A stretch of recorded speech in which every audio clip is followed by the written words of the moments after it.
This is Behind the Headlines, with behind-the-scenes analysis on issues affecting Pennsylvanians, sponsored by the Susquehanna Valley Center for Public Policy. Now, here's your host. Hi, from Philadelphia to Erie and from Scranton to Pittsburgh. It's Behind the Headlines. I'm Charlie Greenawalt, Senior Fellow of the Susquehanna Valley Center for Public Policy. And as usual, I'm joined by my co-host and my sidekick, Maura Donley. Maura, yes. Today it was something that I thought has happened 3 times already, and it didn't happen until today. But one of the great titans of American media has finally passed. Ted Turner Oh my goodness. has gone to the great hereafter. Wow. I would have guessed that he had passed away earlier as well, Charlie. Yeah. He was really, as you said, a pioneer. Yeah, he started CNN, and he was probably kept alive by his former wife's Jane's exercise videos kept him going. Maybe. But it's one thing that most people don't remember about him. He was pioneer. He skippered all those yachts that defended America's Cup for years and years and years, till no one could beat him anymore, and then he finally hung up his sailor's cap. Oh, you're an expert on him. I did not realize that. Yeah, well, he's quite an American. Yep. And we have quite a Pennsylvanian with us today, and a great American with us. And we're fortunate today to have the Pennsylvania Attorney General, Dave Sunday, with us. General, thank you so much for being with us today. Thank you for having me. It's an honor to be here. Well, it's an honor to have you. We probably have a good portion of the audience that would like to know more about you as a person. Could you give our audience a little bit of background about your background and where you came from? Sure. What makes Dave Sunday tick? Absolutely. So I grew up here in central Pennsylvania. I grew up in Harrisburg, and I joined the Navy when I turned 18. And so right out of high school, I went to the recruiter, and I felt like I needed some discipline. And so I joined. I was an enlisted guy, so I was an E1. And anyone that served in the military knows that literally is the lowest rank in the military. I was deployed all throughout the world, so I was in the Persian Gulf during Desert Strike. I spent a lot of time in Central and South America doing counter-drug operations. And after 4 years of active duty in the military, I came home. I had no education past high school, and so I started community college. And I also started working at UPS. And so I worked at UPS every night all through all 4 years of my undergrad, and got a degree in finance. And then I worked at UPS during the day, and I went to law school at night. And so I always share those 4 years in the military and almost 8 years at UPS, because that really laid the foundation for my professional career. That's a real Horatio Alger story. It's something. And so I finished. I met my wife at an internship. My wife is from Sri Lanka, and so we ultimately moved to central Pennsylvania and stayed here. I got a job as a prosecutor in York County, and so I worked my way up as an assistant district attorney. We did a tremendous amount of work in York County with regard to addiction, with regard to mental health. I spent almost my entire career in a courtroom trying cases, everything from like retail theft cases all the way up through first-degree murder cases, attempted murders of police officers, economic fraud, everything you could imagine. I was a special assistant United States attorney for 4 years, and so we did federal cases here in the Middle District, and those are primarily large-scale drug conspiracy-type cases. I ran for district attorney. I was elected DA in York, and then I was very blessed to be elected Attorney General of Pennsylvania. And that is the quickest bio I could possibly give, and so that's in a nutshell. Well, I'd like to thank you for your service. That's wonderful to hear. And I think that we probably have a lot of viewers who don't know what the Attorney General's office does. Okay. So could you spend some time and tell us? Absolutely. What do you do? So by way of background, the Attorney General's office is really divided into 3 parts. The first part is the criminal division. So we prosecute cases all throughout Pennsylvania. We get cases from district attorneys. We get cases for a lot of different reasons. There could be a conflict with a DA. There could be an issue where it's multiple counties where we get the case. We have a lot of different, there's a lot of different crimes that we prosecute that the legislature has determined they want us to prosecute. So we have a human trafficking section. We have a financial crime section. We just started an elder exploitation section. We have a cold case homicide section. We have a huge section that does Medicaid fraud, and we actually had the most criminal convictions last year in the entire country here in Pennsylvania in our Medicaid fraud section. We do work, my God, we do tons of work in so many different places, human trafficking, organized retail theft. And so there's a lot of different things that we do in the AG's office. We have our Bureau of Narcotics Investigations, where we do large-scale drug cases. We have our gun bonds task forces throughout the state. And so there's a lot of work, obviously, we do in that area. The second part of 3 is the civil division. And a lot of people don't realize this, but if you sue the Commonwealth, it's an AG lawyer that's going to defend the case. And so if you, and I'm not advocating for this, if you sue PennDOT or something, there's going to be an attorney from our office that goes into that courtroom and defends that case in court. The third division, which is unbelievably important that we might talk about a little bit today, is the Public Protection Division, which encompasses all of our consumer protection work. Super important. We do so much work here in the Attorney General's office to protect seniors from fraud. It's unbelievable. We can have I'm sure we could have a whole show on that alone. And so a lot of that work is out of that section as well. There are issues facing Pennsylvanians with technology. So for example, there's AI and different advancements are wonderful, but at the same time, they've also given bad guys more tools to use. And so, for example, we have a child predator section in our office where we go after people that go after children. And so that's both in our criminal and our public protection, where we work with companies to try to get them to kind of tighten things up a little bit. So in a nutshell, that's the Attorney General's office. We have 16 offices around the state. We have around close to 1,200 employees, about 287 lawyers-ish. And so there you go. Wow. It sounds like you're really busy. There's a lot going on. There's a lot. I'm exhausted. I know. Yeah. I got tired just giving you that overview. Well, General, in addition to what you laid out, you also were very instrumental last year in working with the state Senate on a task force that was looking for ways to try to retain law enforcement officials and to attract new people to the field. And you were the chairperson of this task force. Could you tell us what the task force was able to accomplish and where that work is going right now? Sure. So the task force is still in effect. So we will have a final report here shortly for everyone to review. I'm glad you brought this up because it's important for citizens to recognize that we really have a crisis with regard to public service. And so it's not just law enforcement, but it's huge in law enforcement. It's everything from children, youth, and family workers to people that work in the area on aging to help the aging population. It's probation officers, police officers, prosecutors, public defenders. And so we need to find a way to attract and retain people to those professions, because those professions literally, they're the foundation for all of the different public safety initiatives that we have. And so we're going to do the best we can to address a lot of those issues in our final report and offer suggestions to the legislature. Any sense from your work so far on why this is the case? Yep, a lot of different reasons. The obvious, quick response is always pay, right? Oh.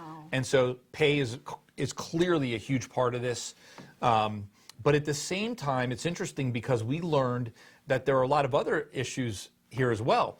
One of them is, and I don't really know the best way to put this, but, an appreciation of their work. And so we all want to feel that what we do provides value. And when you have jobs like that, where those are some of the hardest, most stressful, traumatic jobs that could possibly exist.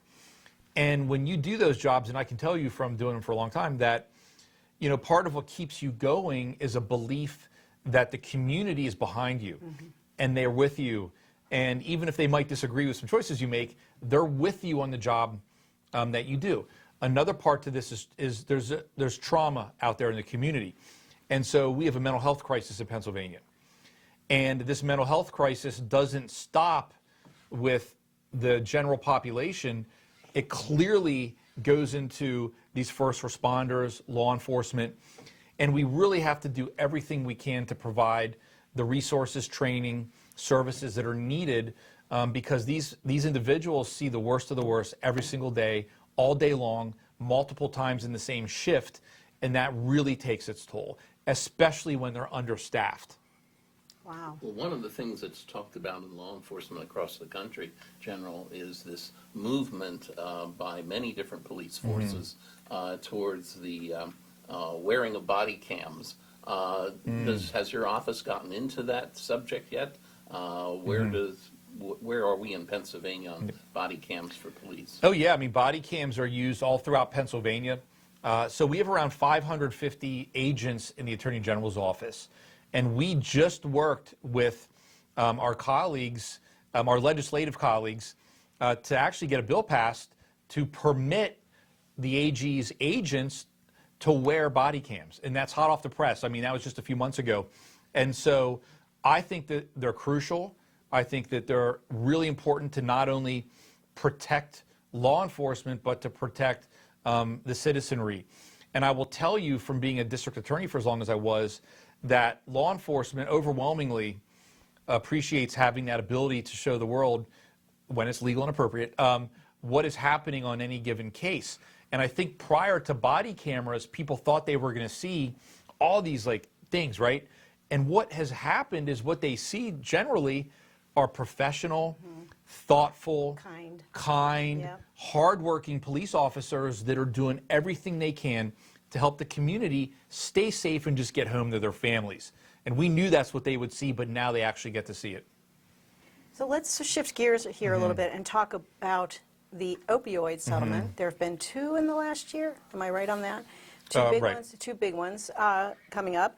And I know you've stated that you have 2 prongs to approach this. One is the strengthen criminal convictions or laws on that, Right. and increase access to treatment. So can you touch on both of those? Sure. And how, I assume you can't pass laws to strengthen Right. criminal laws. You've got to work with the General Of Assembly. course. How's all that going? So to begin with, my philosophy, and this is from my years of experience in these areas, is you have to attack the supply and the demand. You can't just do one and ignore the other. And so with regard to the supply, we in the Attorney General's office work literally every day with police all throughout the entire Commonwealth to attack the supply of these dangerous, poisonous, horrific drugs. And I can tell you that last year in 2025, the Attorney General's office, in collaboration with these other departments, we removed 56 million doses of fentanyl from the streets here in Pennsylvania in 1 year. 56 million doses. That is, I mean, obviously you can tell based on your reaction, like that is a tremendous, Mind-boggling. is mind-boggling. Those doses were in different parts of the state. A lot of times they were actually shipped or packaged for shipment to other parts of the state. And so we really want to disrupt the logistics of the bad guys and to remove those drugs from the community. You have to attack the supply. At the same time, we must attack the demand. And that involves everything from increasing access to treatment to doing everything we can to keep people from even using drugs in the first place. And that involves training. That involves teaching kids the dangers of it, helping them to avoid it, all the work for people that are currently in the throes of addiction to help them become sober. And for anyone watching this that's struggling, they need to understand that long-term recovery is a very real thing. I've seen it throughout my career all the time. People are in decades of long-term recovery. It absolutely can happen. And so to that point, we are obviously attacking the supply. And on the demand side, there's a initiative in the Attorney General's office called the Law Enforcement Treatment Initiative. And that was started, I think, by current Governor Shapiro may have started that. We've embraced that. With that initiative, we work with police, and this is a police-driven program where we give them the tools to be able to help get people into treatment when they come into contact with them. Yeah. We have expanded that this year to mental health as well. Yeah. I was going to say we're going Huge to part. come back Okay, around to sounds mental good. I'll health stop. again. So, yeah. No, I Yeah. think that's great because Yeah. it's prevalent throughout Pennsylvania's mental health Everywhere. issues and definitely tied to addiction. Yep, So- absolutely. Well, excuse me, General. This particular settlement from Purdue is yielding something like $7.4 billion nationally and $205 million for Pennsylvania. Right. Can you sort of tell us in a little more detail Sure. what that money will be used for, and when does it come, and How? who's keeping track of it? Sure. So to start with, that money will be basically provided to the Commonwealth over the course of 15 years. And the first portion of that is sort of front loaded. And so the larger amounts will start in the first portion of those 15 years. We should see the first part of that settlement at the end of this year. The way that money will be distributed is the exact same way as the prior opioid settlements are being distributed. So it'll go into the opioid settlement fund. Okay. And then, which is obviously each county determines the way, within the constraints and the parameters of the settlement, that counties determine who gets that money. So there's no laws involved in this. It really is the settlement itself that dictates what will how it will happen. That's right. That's exactly right. So, I mean, in the settlement outlines the different categories of possible uses for those funds. Okay. And then as long as they're operating within those categories, and that is really important because you have to stay in line with the settlement to ensure that the money continues to come.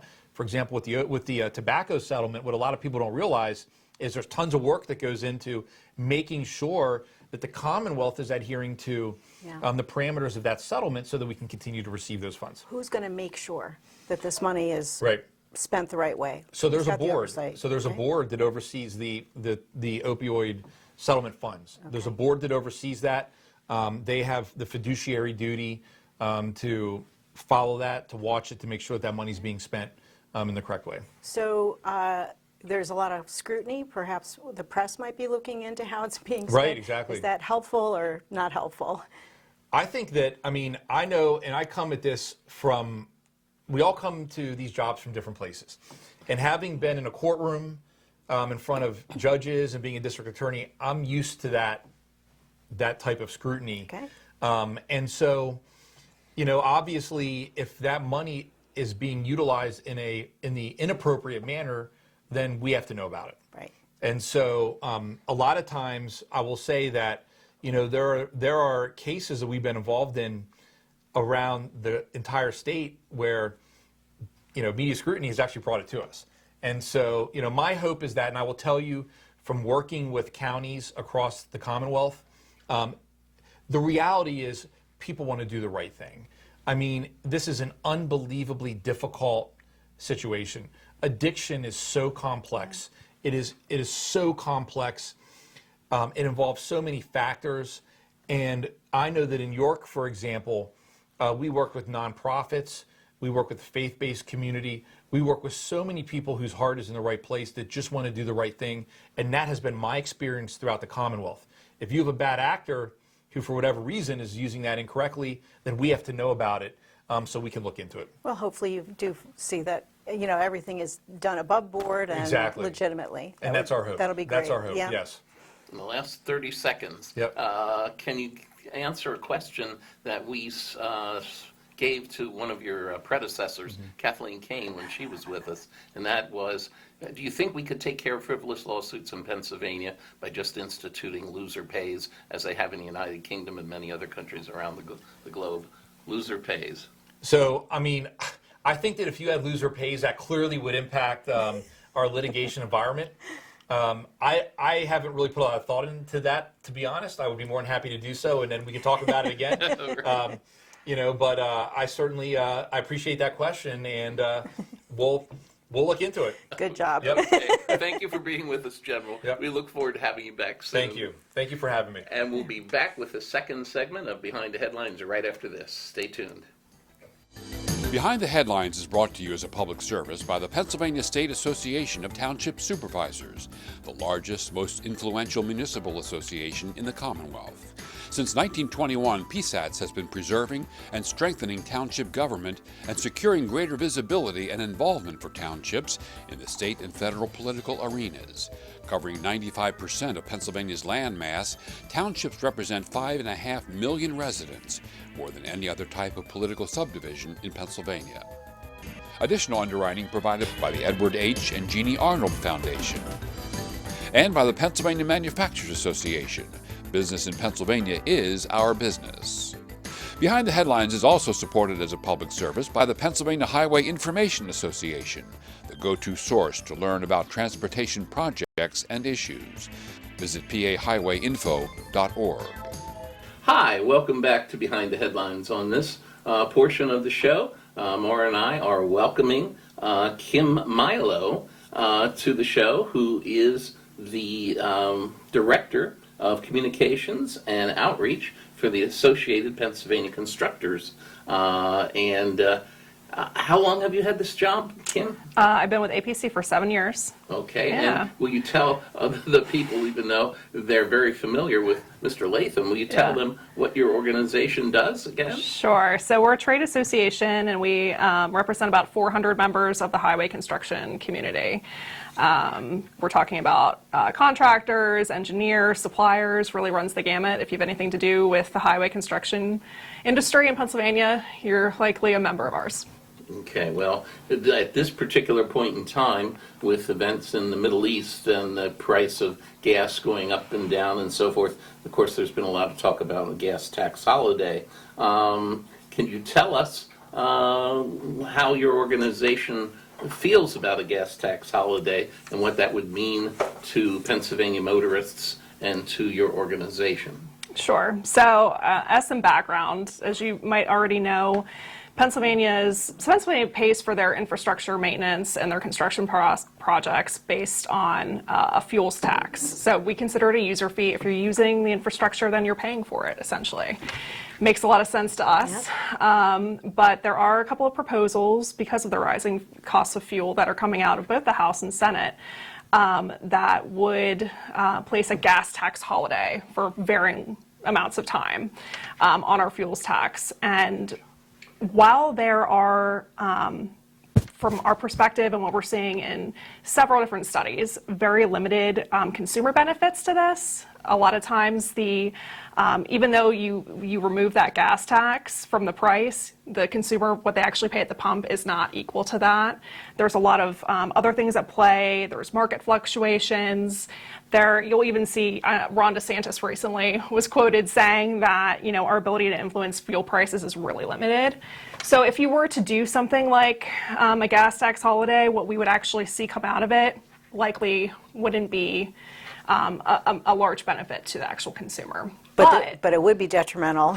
Absolutely. Yeah. It would be a huge, huge impact on the highway construction community. We're talking $10.5 million a day that we would lose in revenue. That's a massive number. That's every single day. If a gas tax holiday was enacted, we would lose $10.5 million in revenue. And what we would see is existing jobs put at risk. We would see potential delays or even cancellation of projects. And of course, just because we would see something delayed doesn't mean that it doesn't need to happen. The problem doesn't go away. The roads are going to continue to deteriorate. It's just going to be more expensive to fix those roads and bridges in the long run. So it's really, for the consumer, for the taxpayer, it's not a good deal. And we're advocating and communicating with the General Assembly that we don't support it. So in general terms, you explained the funding of it, but funding in general is already a big issue for the highway industry. Correct. There's good news and bad news right now. Can you tell us a little bit about what's going on in terms of the budget and funding and whatever your organization's working on right now? Sure. So I guess the good news is, on the surface, things look pretty good. So we saw $3 billion in construction awards in 2025, which is a solid number. We also saw a lot of headway made in those poor condition bridges made, thanks to, in large part, the federal bill, the IIJA, that came through. And we're seeing a lot of really good big projects that are in the pipeline. For example, the 95 improvements in Philadelphia, 83 in Harrisburg and York, and then of course the South Bridge is a huge one in Harrisburg. So those are all really important projects that we're happy to see moving forward. On the flip side, there is, when we see those big projects move forward, a lot of the smaller projects, like the rural 3- and 4-digit highways, they're not going to receive as much funding, and they're not eligible for the federal funds either. So that's a challenge that we're seeing. And then, of course, even though we've done a lot of work in the poor bridges that we have in Pennsylvania, we still have one of the top, one of the largest inventories of bridges in the entire country, and they're going to continue to age. And if you don't continue to fund those, we're just going to slip back. I think at one point we were number 2 in the most poor condition bridges in the country. We don't want to get back to that point. So we have to continue to look at how we can fund those types of projects. Well, in fact, after the Second World War and, of course, the reconstruction of Europe, we had the Marshall Plan. Could, in fact, and should we have a Marshall Plan for bridges in Pennsylvania right now? I mean, we would love anything that we can do to keep our bridges in good shape. I think we've said before that we live in a cold, old, and wet state, and so we are just continuously fighting a battle. It's not only are we seeing that our federal dollars are expiring this year, but also on the state side, we saw the decade of investment of Act 89 end 3 years ago. So there's a lot of uncertainty when it comes to funding, and we have a lot of work to do in trying to find what that next big push is going to be. Yeah, I have 4 bridges within 2 miles of me that are out. Right. And my they have goodness. one that's been out it's going on the 3rd year. Yeah. And it's there's a bit of consternation. Challenging to get Yes, around. to say the It's least. frustrating. It takes time, additional fuel to go around those bridge closures. Amen. And it impacts everybody when something like that happens. So for sure, an area of frustration. I know that APC is working on a lot of funding solutions, but tell us a little bit about, I think you're also supporting a transportation funding study by the Pennsylvania Transportation Advisory Committee. What would be the objectives or the goals of that advisory committee? Sure. So we are looking for a concrete number, an updated number of what exactly our funding gap is. So what are our needs? What are we advocating for? We want a solid number that we can kind of rally around. We brought our Keystone Transportation Funding Coalition back to the table. So we have a really broad base of transportation advocates that are ready to engage and move forward. But it's really important that we have that number to rally around. So, we saw actually back last month that this study was approved. So it is moving forward. And we're hoping to be able to have some really concrete data to push in 2027. That's sort of our goal. And we're using this year to really mobilize and get everything in order so we can do that big push Oh, that's great. next year. Yeah. Yep. Well, we want to thank you very much for coming. We're out of time already. Next time you come, we want to talk about broad interstate bridge tolling, because I think that's something that's certainly an untapped source of revenue, perhaps. We hope you'll consider it, and we hope you'll consider joining us again next week for a new edition of Behind the Headlines. We'll see you then.